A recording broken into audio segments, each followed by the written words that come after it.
अक्षर ब्रह्म योग श्लोक 1-2 अर्जुन उवाच किम तदब्रह्म किमध्यात्म किम कर्म पुरुषोत्तम अधिभूत च किम प्रोक्तम अधिदैव किमुच्यते अधियज्ञ कत कोथ देहिस्मिन् मधुसूदन प्रयाण काले च कत ज्ञेयोसी नियतात्मे। अर्जुन ने कहा, हे भगवान, ब्रह्म क्या है, अध्यात्म क्या है और कर्म क्या है, अधिभूत को क्या कहते हैं और अधिदैव किसे कहते हैं। हे मधुसूदन, अधियज्ञ कौन है और यह अधियज्ञ शरीर में कैसे रहता है। हे कृष्ण, दृढ़ मन से आपकी भक्ति में लीन रहने वाले मृत्यु के समय आपको कैसे जान पाते हैं। श्लोक 3 श्री भगवान उवाच अक्षर ब्रह्म परमं स्वभावोध्यात्ममुच्यते भूत भावोद्भाव करो विसर्ग कर्म से गीता। परम कृपालु भगवान ने कहा, परम अविनाशी सत्ता को ब्रह्म कहा जाता है। किसी मनुष्य की अपनी आत्मा को अध्यात्म कहा जाता है।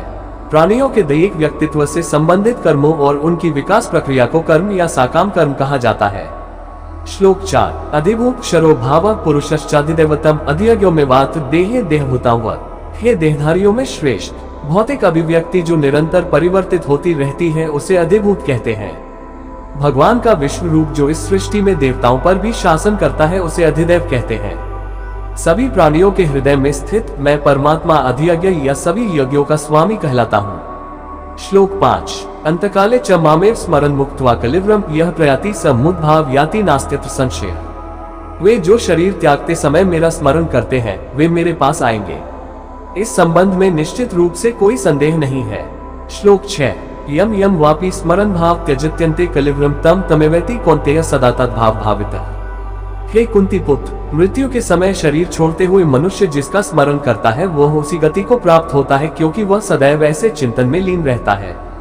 श्लोक 7 तस्मात् सर्वेषु कालेषु मामनुस्मर युद्ध च मयि अर्पित मनोबुद्धिर्मामे वैश्यस्य संशयम्। इसलिए सदा मेरा स्मरण करो और युद्ध लड़ने के अपने कर्तव्य का भी पालन करो, अपना मन और बुद्धि मुझे समर्पित करो, तब तुम निश्चित रूप से मुझे पा लोगे, इसमें कोई संदेह नहीं है। श्लोक 8 अभ्यासयोगयुक्तेन चेतसा नान्यगामिना परमं पुरुषं दिव्यम याति पार्थानुचिन्तयन्। हे पार्थ, अभ्यास के साथ जब तुम अविचलित भाव से मन को मुझ पुरुषोत्तम भगवान के स्मरण में लीन करते हो तब तुम निश्चित रूप से मुझे पालोगे। श्लोक 9-10 कवि पुराण मनुशासितार मनोरण्यांस मनुस्मृत्य सर्वस्य धातार्मचिन्त्य रूपमदित्य वर्ण तमसः परस्ता प्रयाण काले मनसा चलेन भक्त्या युक्तो योगलेन चैव ध्रुव मध्य प्राणमावेश्य सम्यक सतम पर पुरुष बपैति दिव्यम। भगवान सर्वज्ञ आदि पुरुष नियंता सूक्ष्म से सूक्ष्मतम सबका पालक अज्ञानता के सभी अंधकारों से परे और सूर्य से अधिक तेजवान है और अचिंतनीय दिव्य स्वरूप के स्वामी है। मृत्यु के समय जो मनुष्य योग के अभ्यास द्वारा स्थिर मन के साथ अपने प्राणों को भौहों के मध्य स्थित कर लेता है और दृढ़ता पूर्वक पूर्ण भक्ति से दिव्य भगवान का स्मरण करता है वह निश्चित रूप से उन्हें पा लेता है। श्लोक 11 यदक्षर वेदविदो वदन्ति विशन्ति यद्यत्यो वित्रागाः यदिच्छन्तो ब्रह्मचर्यं चरन्ति तत्ते पदम संग्रहेन प्रवक्ष्ये। वेदों के ज्ञाता उसका वर्णन अविनाशी के रूप में करते हैं। महान तपस्वी ब्रह्मचर्य व्रत का पालन करते हैं और उसमें स्थित होने के लिए सांसारिक सुखों का त्याग करते हैं। मैं तुम्हें इस मुक्ति के मार्ग के संबंध में संक्षेप में बताऊंगा। श्लोक 12 सर्वद्वाराणि संयम्य मनोहृदि निरुद्ध च मूर्ध्याधायात् न प्राणमास्थितो योग धारणा। शरीर के समस्त द्वारों को बंद कर मन को हृदय स्थल पर स्थिर करते हुए और प्राण वायु को सिर पर केंद्रित करते हुए मनुष्य को दृढ़ यौगिक चिंतन में स्थित हो जाना चाहिए। श्लोक 13 ओमित एकाक्षर ब्रह्म व्याहरन् मामनुस्मरन् यह प्रयाति त्यजन् देह स याति परमागतिम्। जो देह त्यागते समय मेरा स्मरण करता है और पवित्र अक्षर ओम का उच्चारण करता है वह परम गति को प्राप्त करेगा। श्लोक 14 अनन्यचेता सततम यो मा स्मरति नित्यस्य तस्याहं सुलभः पार्थ नित्यमुक्तस्य योगिनः।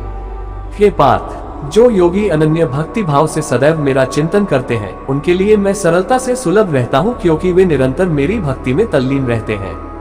श्लोक 15 मामोपेत्य पुनर्जन्म दुःखल्यं शाश्वतम नाप्नुवन्ति महात्मानः संसिद्धि परमागता।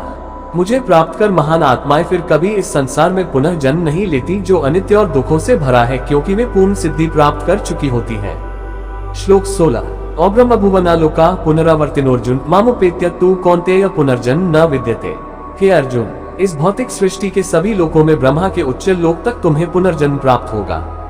हे कुंती पुत्र, परंतु मेरा धाम प्राप्त करने पर फिर आगे पुनर्जन्म नहीं होता। श्लोक 17 सहस्रयुग पर्यंतम हर्यद ब्रह्मणो विदुः रात्रि युग सहस्रांता तेहोरात्र वेदो जना। 1000 चक्र के 4 युग महायुग का ब्रह्म का कल्प एक दिन होता है और इतनी अवधि की उसकी एक रात्रि होती है। इसे वही बुद्धिमान समझ सकते हैं जो दिन और रात्रि की वास्तविकता को जानते हैं।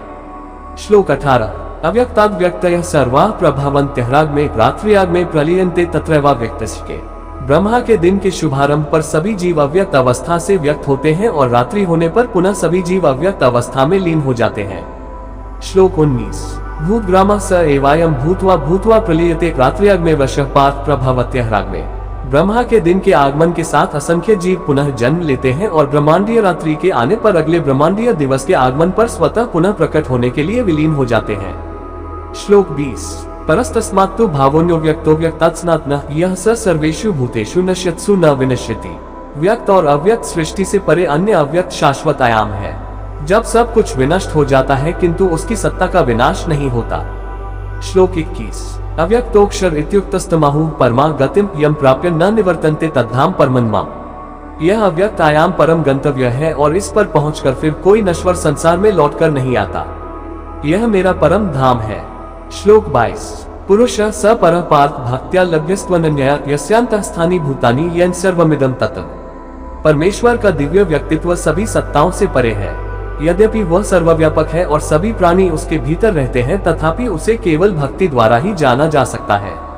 श्लोक 23 24 25 26 यत्र काले त्वनावृत्तिमावृत्तिं चैव योगिनः प्रयाता यान्ति तम का वक्ष्यामि भरतर्षभ। अग्निर्योतिर्ह शुक्ल षण्मासा उत्तरायणम तत्र प्रयाता गच्छन्ति ब्रह्म ब्रह्मविदो जनाः। धूमो रात्रिस्तथा कृष्ण षण्मासा दक्षिणायनम तत्र चांद्रम सम ज्योतिर्योगी प्राप्य निवर्ते। शुक्ल कृष्णे गतिते जगता शाश्वते मते एकया यात्यनावृत्तिमन्यया वर्ते पुनः। हे भरत श्रेष्ठ, अब मैं तुम्हें इस संसार से दूर विभिन्न मार्गों के संबंध में बताऊंगा। इनमें से एक मार्ग मुक्ति की ओर ले जाने वाला है और दूसरा पुनर्जन्म की ओर ले जाता है। वे जो परब्रह्म को जानते हैं और जो उन 6 मासों में जब सूर्य उत्तर दिशा में रहता है, चंद्रमा के शुक्ल पक्ष की रात्रि और दिन के शुभ लक्षण में देह का त्याग करते हैं, वे परम गंतव्य को प्राप्त करते हैं। वैदिक कर्मकांडों का पालन करने वाले साधक चंद्रमा के कृष्ण पक्ष की रात्रि में भूरे के समय जब सूर्य दक्षिणायन में रहता है के 6 माह के भीतर मृत्यु को प्राप्त होते हैं, वे स्वर्गलोक को प्राप्त करते हैं। स्वर्ग के सुख भोगने के पश्चात वे पुनः धरती पर लौटकर आते हैं। प्रकाश और अंधकार के ये दोनों पक्ष संसार में सदा विद्यमान रहते हैं। प्रकाश का मार्ग मुक्ति की ओर तथा अंधकार का मार्ग पुनर्जन्म की ओर ले जाता है। श्लोक 27 नैते श्रुति पार्थ जानन योगी मुह्यति कश्चिन तस्मात् सर्वेषु कालेषु योगयुक्तो भावार्जुन। हे पार्थ, जो योगी इन दोनों मार्गों का रहस्य जानते हैं वे कभी मोहित नहीं होते, इसलिए वे सदैव योग में स्थित रहते हैं। श्लोक 28 वेदेषु यज्ञेषु तपस्सु चैव दानेषु यत् पुण्यफलम प्रदिष्टम अत्येति तत्सर्वमिदं विदित्वा योगी परस्थान बपैति चाद्यम। जो योगी इस रहस्य को जान लेते हैं वे वेदाध्ययन, तपस्या, यज्ञों के अनुष्ठान और दान से प्राप्त होने वाले फलों से परे और अधिक लाभ प्राप्त करते हैं। ऐसे योगियों को भगवान का परमधाम प्राप्त होता है।